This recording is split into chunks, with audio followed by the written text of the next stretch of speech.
Hi folks, this is Alan Watt. It is November the 23rd, 2006.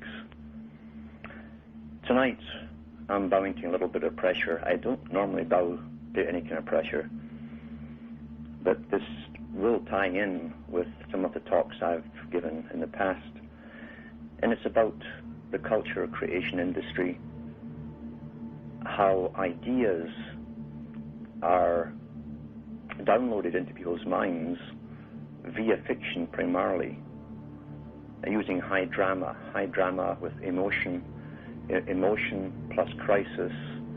A situation in a movie and drama is a tremendous method of getting points across.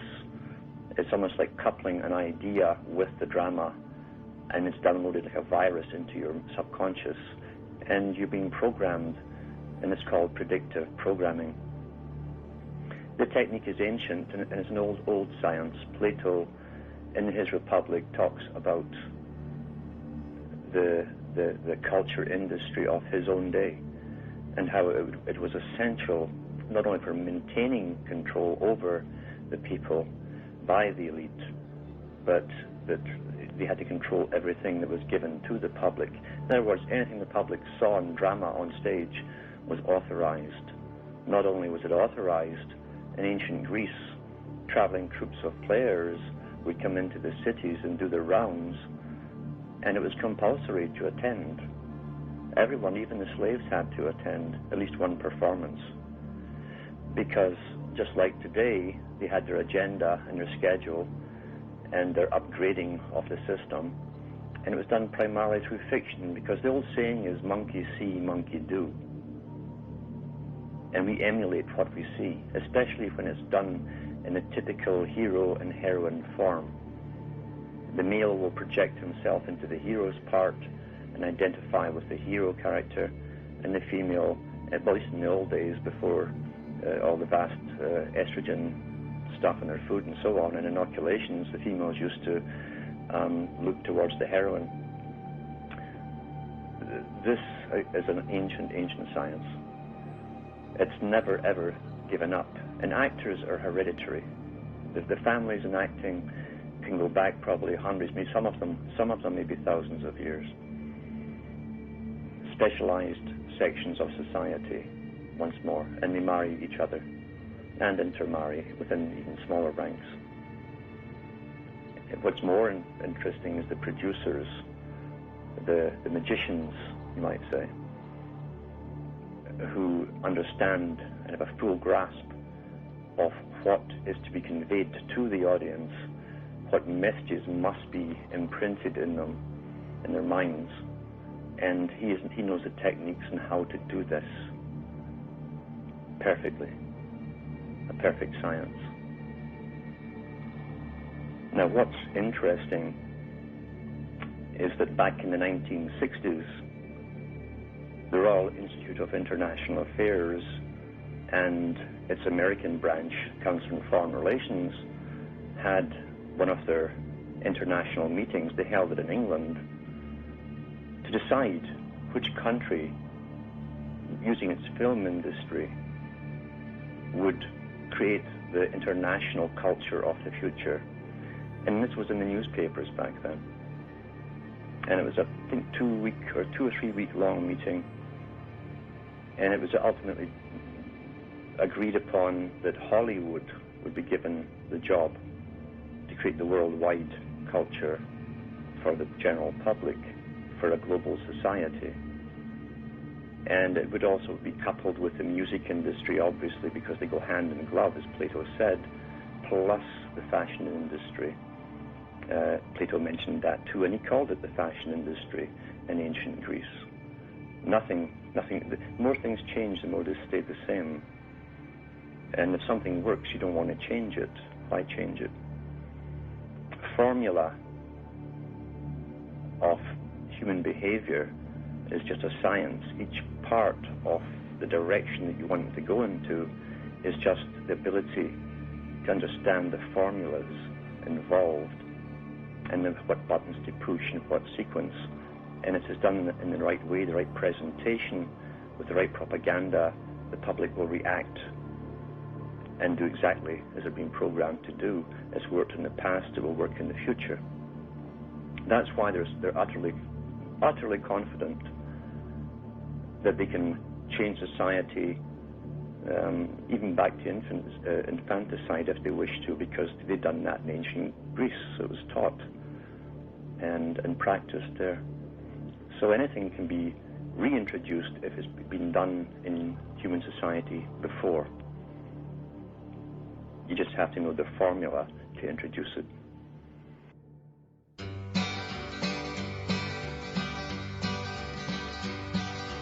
They're gonna put me in the movies. They're gonna make a big star out of me. We'll make a film about a man that's sad and lonely, and all I gotta do is act naturally. Well, I'll bet you I'm gonna be a big star. Might win an Oscar, you can't never tell. The movie's gonna make me a big star, 'cause I can play the part so well. Well, I hope you come to see me in the movies. Then I know that you'll plainly see the biggest fool that's ever hit the big time, and all I gotta do is act naturally.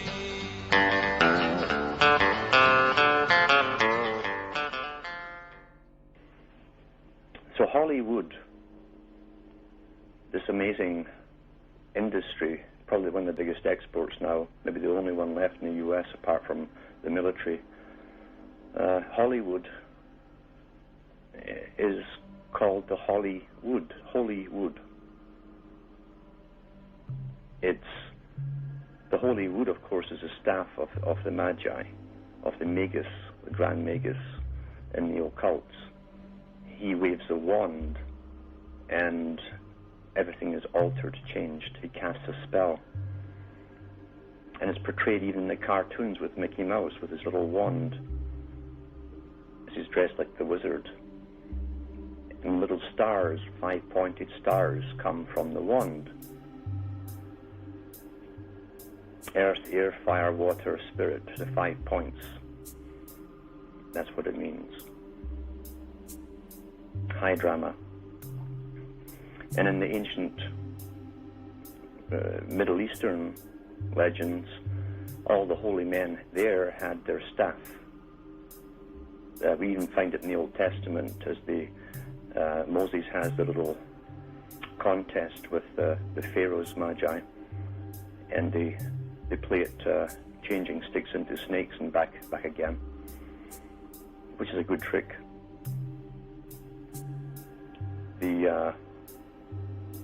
But the trick of conducting a spell over the audience is by using a staff, the holy wood. The holy wood also, on another level, is the grove, because in ancient times and in the present times, the bigger boys like to meet in specialized places across the planet in their holy groves. Very, very important. There's much more to this even in Jewish folklore about the groves. And Moses' brass serpent that was coiled around the staff that had made, it's all allegory, of course, for something else, which I understand, but supposedly it was placed in a grove surrounded by trees, and that was a special place for the higher Magi to meet. I'll be going into some movies that will show you the understanding within Hollywood, at least in the director's part. Many of the actors don't even understand it themselves, but the directors and producers certainly do. And some of the bigger ones are given the information and they're advised on how to get it across to the public. It's not that they have geniuses within Hollywood per se, they have special insight through a crystal ball into the future.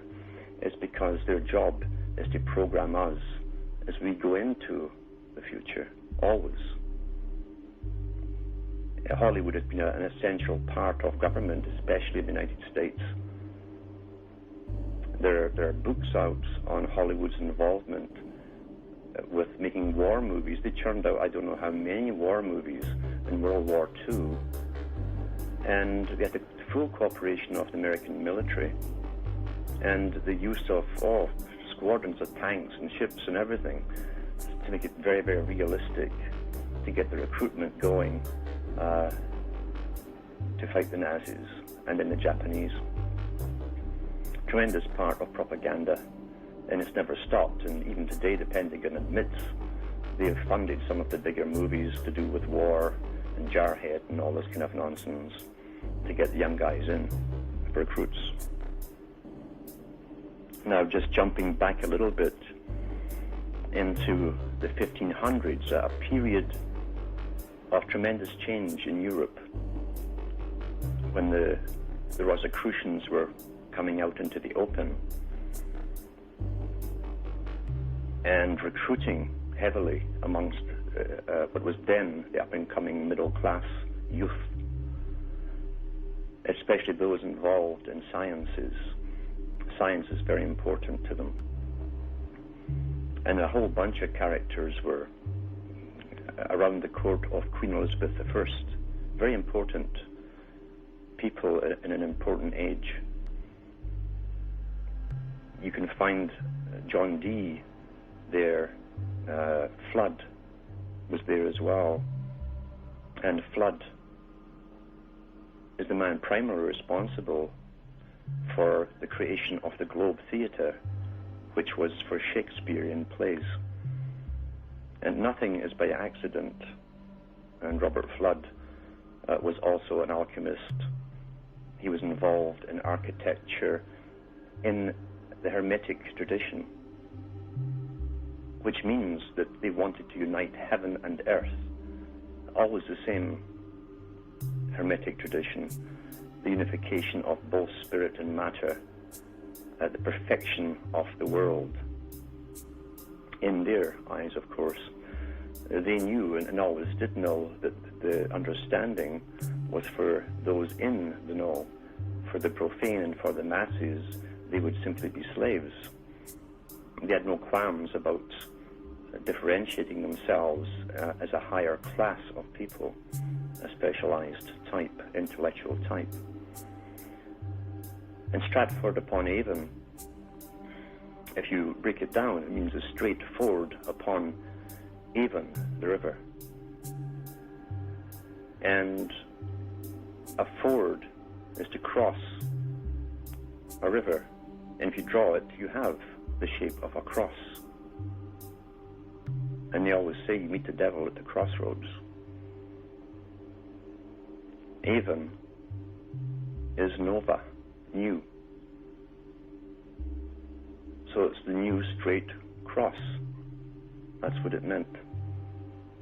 And Shakespeare, or Jacques Pierre, the priest of the Father, was the magician who brought basically the English language into being as we know it.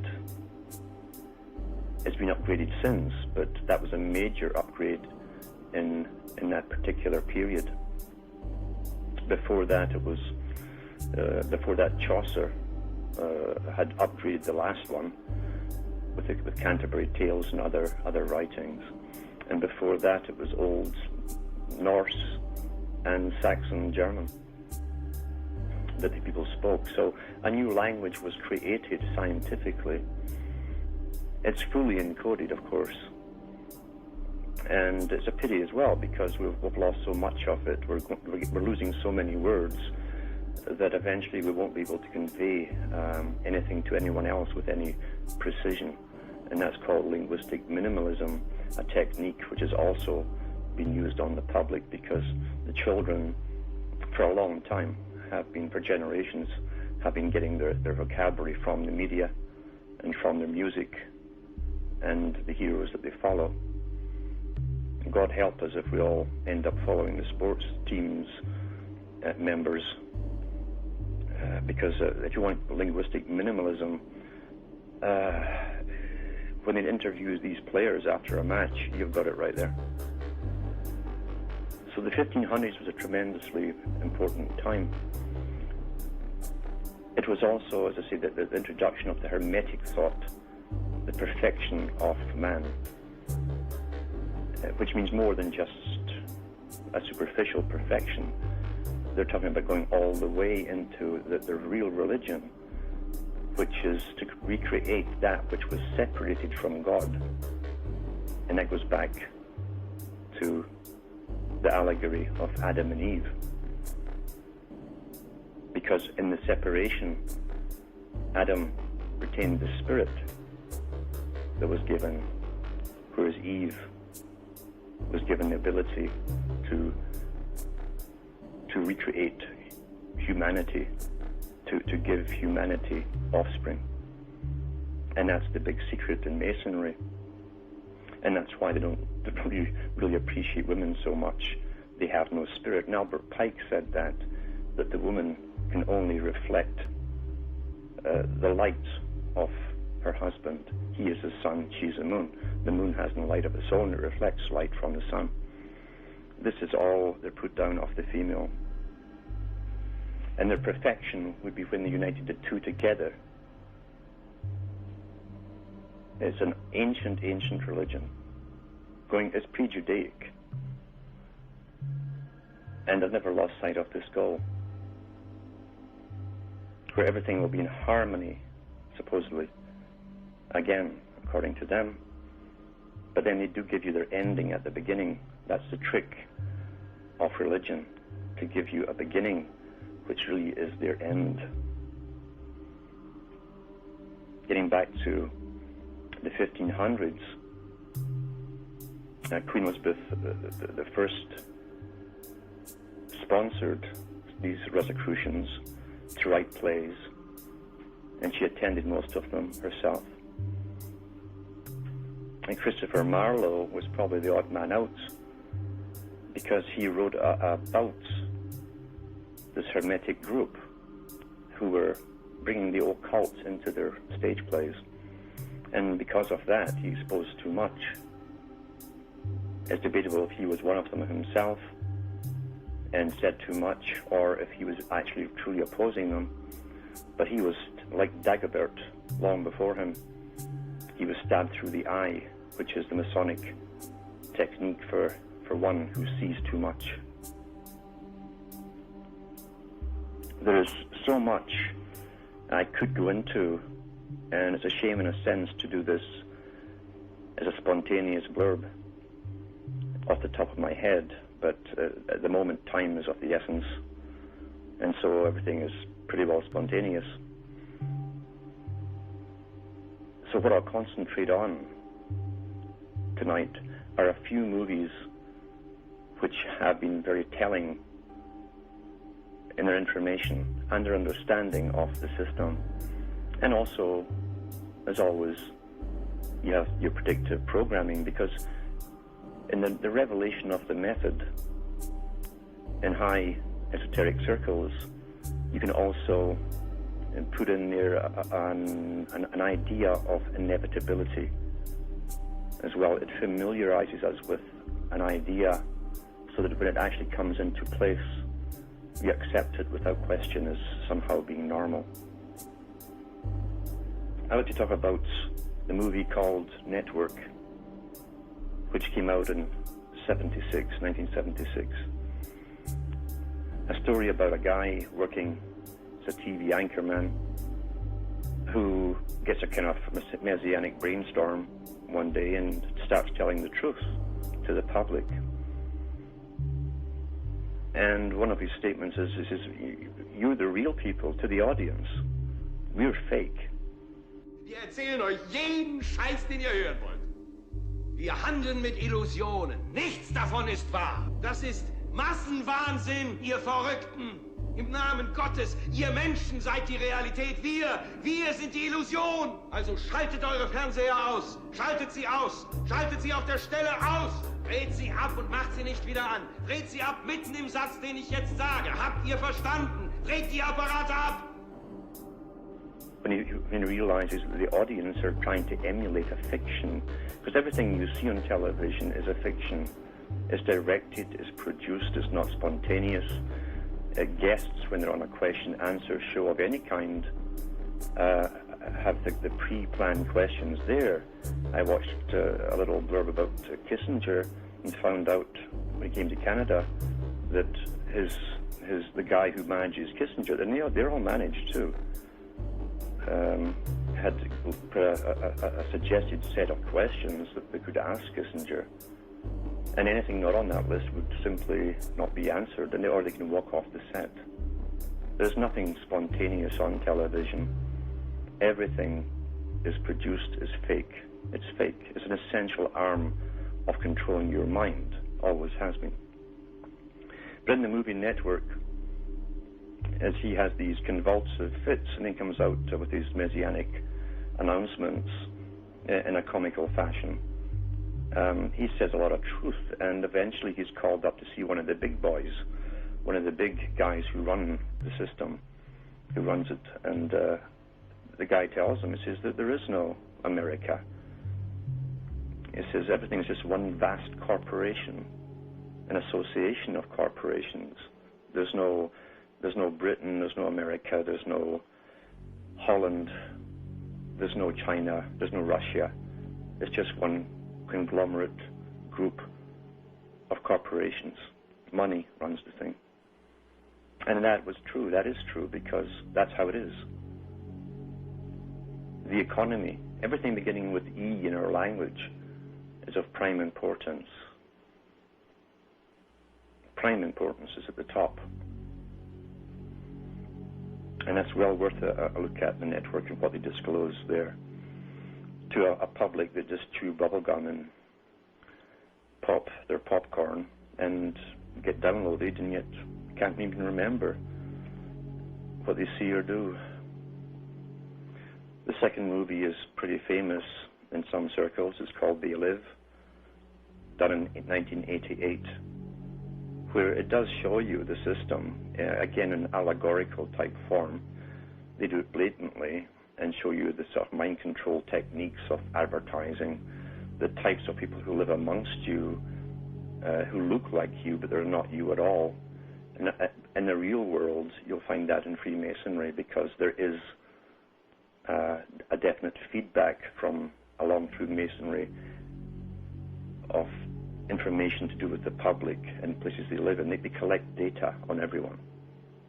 And the Eastern Star is famous for that. They collect data. And I do know someone who's confronted a high-ranking member of the Eastern Star, and she did admit that. And I do know that in the place I used to live, the Grand Master of the local lodge there were around all these elderly women who were Eastern Star members, and he collected the data, the what's what on everybody, the gossip. So it's well worth a look at how They Live done in allegorical form. They have the alien twist in it, of course, which is highly popularized by the authorized guys in some countries. I was asked to do a documentary by one of these well-known guys, but then when he found out I wouldn't push the alien agenda, that's the last I heard from him. He phoned me, by the way. Third movie is the original Wicker Man, made in 1974.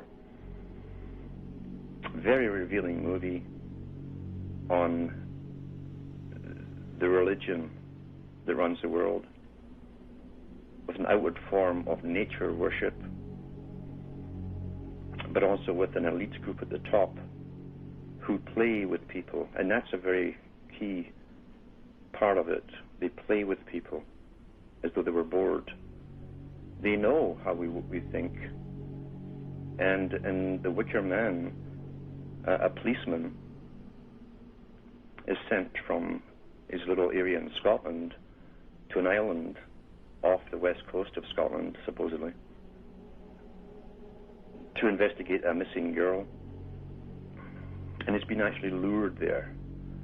And the whole movie is about how he's played with and how he comes across clues that are left out for him to pick up, knowing with each clue how his mind will work to the next part, and the next part, and the next part, to the very end, where he has become the willing fool for the sacrifice. He was a king's representative, so he was important. He came willingly, very important too. He was a virgin, very unique these days. But what was kind of funny to me was to see how they put a policeman there. Now, most policemen are pretty well Freemasons, because it's almost mandatory to become a Freemason when you join the police force, the fraternity, the brotherhood of the police. And anyone who's visited policemen's homes will see their photograph of the person with their police cadet uniform on at graduation, and next to it is the Masonic one with their gloves and all the rest of it, because they must swear allegiance first to each other before they swear allegiance to serve you. They don't serve you, they serve the elite who employ them, protect and serve. But in The Wicker Man, he has, the policeman has the proper British type, and the British Commonwealth country type hat on, and round the hat's a band of black and white squares. It's a chessboard, it's a tesserated floor of Freemasonry as well. It's the two opposites. It's also the heaven and hell. They have the right to use the black force when necessary. And that's why they stand up for each other as well, and often change their little books and their stories to justify what they're doing. So that was the only part that didn't make sense, of course, but it takes someone to understand that, to see that. But it's well worth to look at is The Wicker Man. The original one, made in 1974. I believe there's a later one out which is going right off the wall, where there's some sort of monster involved. Another movie to see, which I didn't know was even out there, came out in 2003. Not publicized, just like The Wicker Man, was a movie called Control Factor. Excellent movie, which has a lot of fact in there to do with mind control, wages in the technotronic era, and they use the terms technotronic, etc. And everything in that movie can be done today. Actually, it's old stuff. Whatever is disclosed to the public is actually obsolete, in a sense. They're so far beyond, because there are 3 levels of science. And from professorship down, that's all the public domain. That's the lowest level. The CIA on the higher levels, compartmentalized levels, the higher levels, they have equipment which is beyond science fiction. And then it's a higher level above that for the real controllers, because you never share ultimate power with the rest who help you. So Control Factor 2003 has even been shown across European countries, and as I say, I never heard of it here till someone in Belgium brought it to my attention. Well worth seeing. Another one to look at is from Germany, but it's available in the stores over here for rent, made in 2002, and it's called The Experiment, with English subtitles. Excellent movie on a topic I've mentioned before, how people become what they work at, like Mr. Postman and Mr. Policeman and Mr. Soldier and this kind of thing. But the experiment, and these experiments have been done many times over, I'm sure. It takes place in a mock prison, and a whole group of people come in. I think there's 20 of them. 10 are dressed up as the prison wardens, 10 as the prisoners, and in a short space of time, the control freaks within the warden society begin to become the wardens and use the same techniques and measures against the prisoners. And in no time at all, you've got a real situation going. It shows you, it's a very good expose on how easily people are persuaded and controlled and indoctrinated to become that which their masters want them to be. One of the most commonly talked about movies to do with, the scary stuff, oh, children, I want to drink your blood, is Eyes Wide Shut, done in 1999. Very well done by Stanley Kubrick, who was high up there in the high Freemasonry. He did 2001 and 2010 for Arthur C. Clarke, so he understood the agenda. He died just after the movie. Some say that he went too far with the movie. Again, that could be speculation. And you have to watch it and follow it to understand what's going on. And even then, take note of the street names and all of the names you hear in that movie, and pronounce them backwards and forwards and so on. There's a lot more in it than most people ever imagine. You'll see that the type of ceremony they'll have at the top, where do what thou wilt is the whole of the law, where there's mass promiscuity within these secret meetings, orgies, you might say. And masked as always, they love the masks at the top. And the masks are the ones of ancient Egypt, the Hermetical sciences again, with the jackal head and various other heads on different people. You'll see Thoth in there. Sometimes it's called Thoth or Thoth of Egypt. And the simple secret behind Thoth, who brought writing and mathematics and all this to society, it's not a person or a thing, it's thought. That's where the word comes from, thought. Most people never do it, never use their own thought. But Eyes Wide Shut shows you again, similar to The Wicker Man, how an elite play with one character right through the whole movie. And this character has no idea he's been led along. He's coming to the conclusions they want him to come to.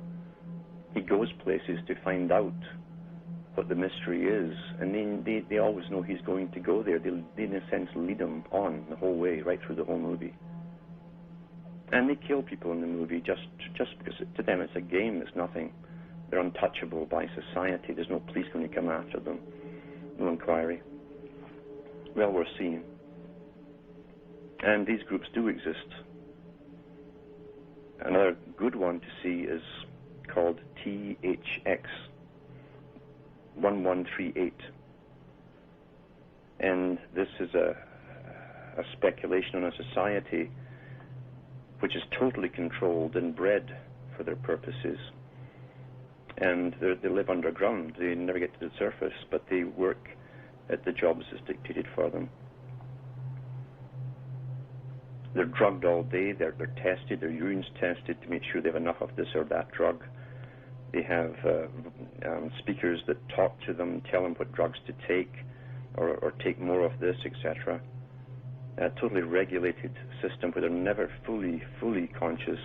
They have no sense, really, of individuality in this movie. A comical part is where they even have a computer screen where you can go and make confession. And a picture of a priest comes on, and you tell him all your little thoughts, and of course it's going right to the controllers at the top. Well, what's new, eh? But well worth seeing. Another good one is Logan's Run. And that was made as far back as 1975 with Michael York. And again, an artificially created society where no one grows past the age of, I don't know if it was 29 or 30.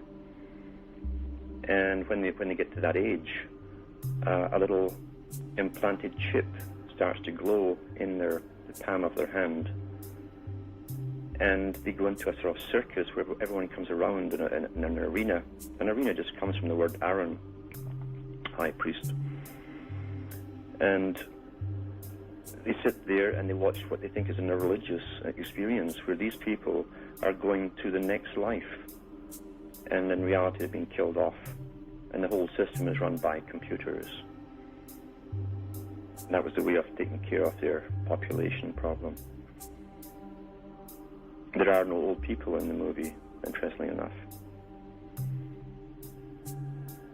Christopher Walken has been in some interesting movies.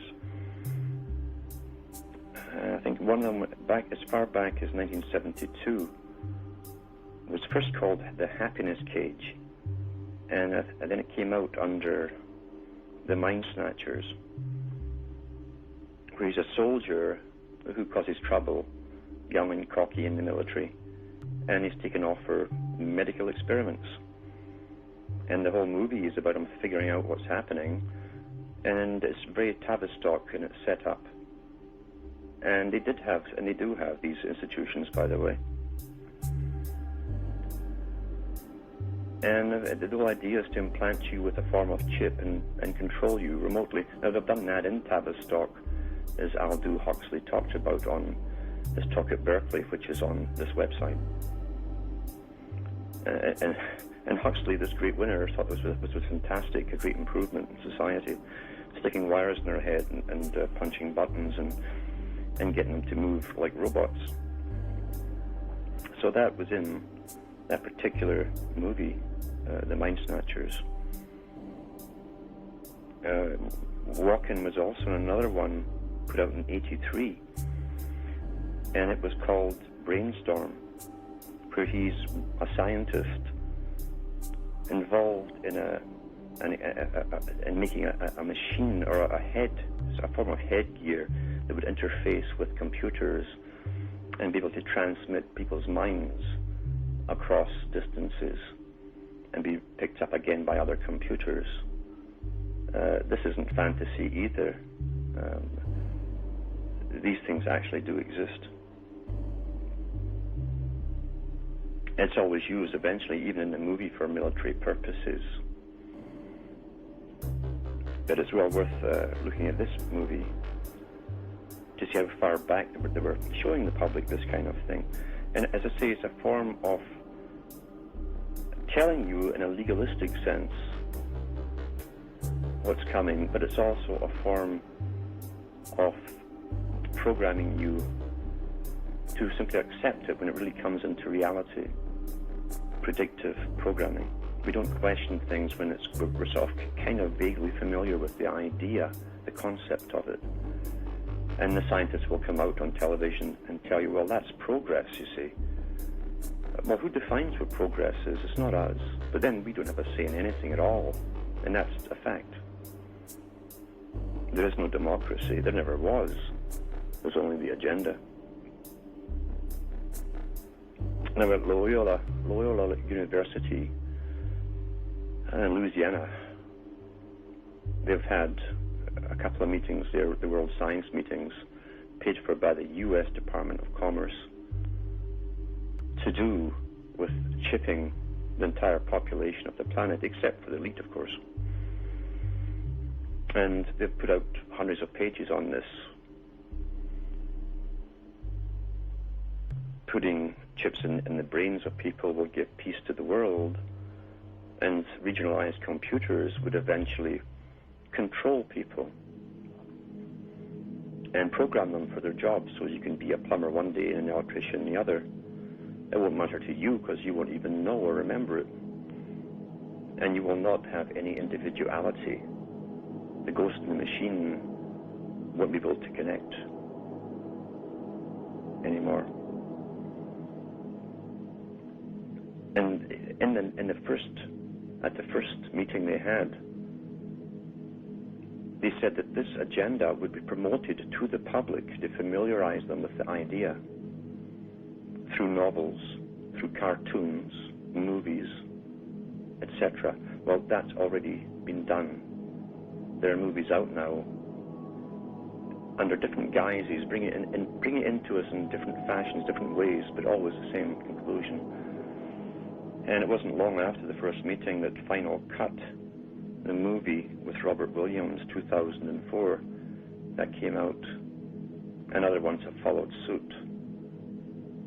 Just to get used to an idea of having something in you which could monitor your activities like a camera, your thoughts like a camera, what you see like a camera, what you hear, and play it back after you're deceased to anyone who wants to hear it. That'll be a great boon for the police too, eh? They won't have to ask you questions about anything, they'll just have to tap into your chip. The cartoons have heroes with them, with chips now, with superpowers. That's how they'll sell it to the young. Now, at these meetings, they never ever discussed politics. They didn't even mention governments, because these characters, these high scientists, know that these are just a show for the public. They work for the real boys. So they speak with authority when they speak. And they said this will be promoted through these methods. Cartoons, movies, etc. and novels. And it's quite easy to do. But when you look at especially cultural organizations, interestingly enough, in the Soviet system, they had a department of culture. The government had a department of culture. And when I was growing up, I realized we have one in Britain too. And Canada's got a department of culture. Well, why would you need that? Well, you need it because their job is to dish out money to certain authors, often with instructions, to build stories around particular ideas. That's how it's done. That's how you guide culture. You can't have any old guy coming along with a story, not on the script, not on the format, and doing his thing, and everybody loving it. So that everything's done by grants within the arts industry. And high masonry, of course. A good mason never asks why anything. He immediately must obey the order from a superior. And that's how they get ahead in life. All politicians do it. They don't think for a second, they don't guess what's going on. It doesn't twig eventually what's going on. They clue in not to ask questions. You're a good boy if you don't ask questions. You just obey. That's how the whole structure works. So check out Final Cut and other ones. Some of them are pretty awful and third rate, but I'm sure they put more money into it as they really try to familiarize us with the idea. They haven't yet, I don't think, put out movies where a child is found who's been kidnapped because they have a chip. I'm surprised that these things on these TV dramas they have, there's nothing on television anymore except sports, TV dramas, lawyer dramas, and hospital dramas. The main areas of controlling you see, medicine, law, etc.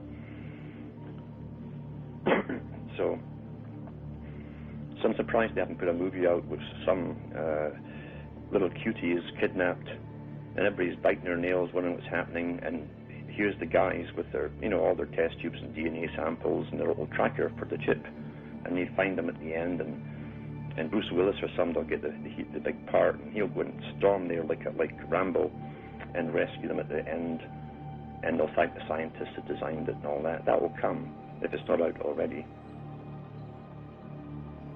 And one really, really good movie which makes you think. You see, some movies make you think, most don't. You get downloaded through emotion. It's emotive responses, emotive indoctrinations. But in Devil's Advocate, the movie shows you the nature of man. And there's a lot of good quips in there where the devil, has the biggest law firm in New York, it talks to a guy who doesn't know that he's actually the son of the devil, who's been trained to take over. And he tells him how they're taking over, how they're taking the world over. He said, it's by turning out armies of lawyers. millions of them, millions and millions of lawyers, through law that you're manacled and you can't move and you can't speak. It's all through law. Law is a wall around your mind. These are a few movies to look at more carefully. Those who have seen them, perhaps you look at them more carefully than you did before. Tremendously revealing, because there's always the revelation of the method for those who are wise enough to see and hear it.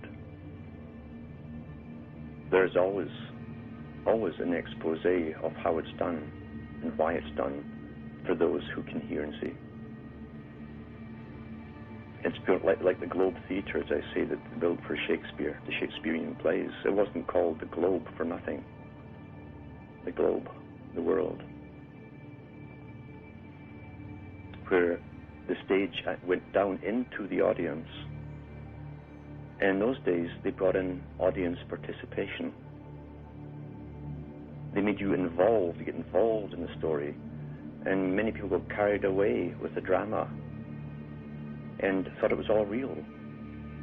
And when that happens, the actors know they're convincing, it's working. When the audience forgets they're watching a fake, they're watching an act, then the actors are doing their job, and it's getting across to the people that they're convinced, because now you've inserted into their minds the possibility that whatever you're showing them can be real or is real. And you've actually changed them, the alchemical change. You've changed them. You've cast a spell upon them. That's how it's done. In the esoteric traditions, the stage became a microcosm of the macrocosm, where all knowledge, which is true, is stored within the person. But it's also, the person is a miniature of the entire universe. Everything that's out there is contained within. That's part of the religion of the esoteric occultic groups at the top. A play itself could be called a talisman in a sense. A talismanic microcosm. They could actually use theatrical effects, even in Shakespeare's time, for thunder. Many different kinds of stage effects were very, very convincing. They even had the burning of Troy, a large play, huge play, performed there, and the conflagration of Rome. And had dozens and dozens of altars all around the stages for the burning of apparently the sacrifices. Nothing was spared in the effects of the period to cast a spell upon the public. Now, the public always think they're simply going to be entertained for fun, to enjoy themselves, and often they are. But they never realize that their way is being shaped for them, that their thinking is actually being shaped for them. They're looking into an area where they'd never have gone themselves in their own lives. But it's being presented to them, and they participate in the play, in a sense. Now, at one time, the magus, as they call him, the magician, in the Rosicrucian Masonic tradition, was on a personal quest for understanding themselves in relation to the macrocosm. And it was in the same period that a split took place in the 1500s, where certain of their members became politicized and wanted to control the entire population of the world. That was their intention eventually, was to control and recreate, remake everything that was left imperfect. That's what they say. Everything that was left imperfect because no true thought went into the design of the world. It was a spontaneous act of bringing into existence. And they believed that as they attained godhood themselves individually, they had the right, therefore, to remake the world as it should be. This has never ceased, this particular ideology, and the elite are following it still. That means everything. That's why you're seeing all the modified food, apart to dumb the public down, of course, and to kill you off quicker, which it will, it definitely will. Population control. But they want to modify everything on the planet, perfect it. Now this was shown in their architecture of the layouts of their buildings, the 15, 16, 1700s into the 1800s. You can see some of the big estates even today that are left over, and look at the shapes of their gardens, how they're laid out in geometrical patterns, the reflection of the macrocosm into the microcosm, and vice versa. It was to create the harmony, and that's their terminology, between heaven and earth. Harmony. They put great faith in doing this. That you will see it's a much older tradition than simply from the 1500s. You'll see it in the big cathedrals that were built in the early 11th century onwards. You'll see the tremendously domed ceilings, and the acoustics are incredible. The mathematical work that went into making all of these interlacing domes, and almost what they were doing by using the huge beams and shaping them into points at the top as they all met, the arches inside the churches, was trying to recreate nature. They all represented the trees and the boughs all coming together.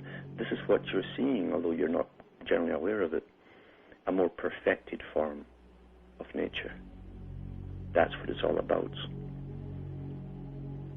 And the inheritors of these sciences are still working at it today, unbeknownst to the public, and they have total control of the one thing which makes the world go around. It's called money. Now, what was here before, the idea or money, or did they come together with the same idea? Well, you can bet your bottom dollar, because you can go back to ancient times and find out that this mystery religion was on the go thousands of years ago, and using money to get its way, and conquering people and forcing them to use money to get them in the system. Once you have it all done worldwide, it is your system. Everyone's trained to earn money. And above everything in this system is the system called economics. Is it there to serve us, or are we there to serve it? Well, the latter is true, according to the economists. The suffering that goes along with it is irrelevant. It's just a side effect of it. You can't help that, you see. That's what they say. We're run by a system, an occultic system, by sciences which are still passed on through certain families and through archives. The real histories and the methodologies, the science of how our minds work and how our minds can be manipulated throughout our whole lives. A science kept to a few that put Freud in the kindergarten category. And one can only read the ancient Greek philosophers to get a whiff of that, because they were way, way beyond Freud. with their techniques. As I say, this is a big, big topic to go into, and I'd rather have done a worked out series rather than just a spontaneous blurb. But there are so many things to do at the moment, so many things to be done, and time is getting short for everyone as we race along to totalitarianism, which is all around us now, at least in law, and the mechanisms to enforce it are all up and ready. It's not a pretty thing to contemplate, but we must look at what is there in order to come through. And in all ages, there have been a few who come through, a few with memory. And memory is very important. Very important. Good night from me. I'm a dog, Hamish. And may your God, or your dog, go with you.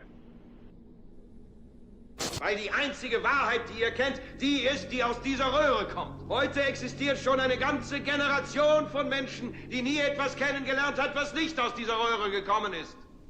Wer weiß, welche Scheiße uns von diesem Sender als die Wahrheit verkauft wird. Also hört mir zu. Hört mir zu. Das Fernsehen ist nicht die Wahrheit. Ihr fangt an, den Blödsinn zu glauben, den wir hier verzapfen. Ihr fangt an zu glauben, dass die Röhre die Wirklichkeit ist und euer eigenes Leben unwirklich ist. Was immer die Röhre euch auch sagt, ihr tut es. Ihr zieht euch so an, ihr esst so, ihr erzieht eure Kinder so. Ja, ihr denkt sogar wie die Röhre. Das ist Massenwahnsinn, ihr Verrückten. Im Namen Gottes, ihr Menschen seid die Realität. Wir sind die Illusion. Also schaltet eure Fernseher aus. Schaltet sie aus. Schaltet sie auf der Stelle aus. Dreht sie ab und macht sie nicht wieder an. Dreht sie ab mitten im Satz, den ich jetzt sage. Habt ihr verstanden? Dreht die Apparate ab.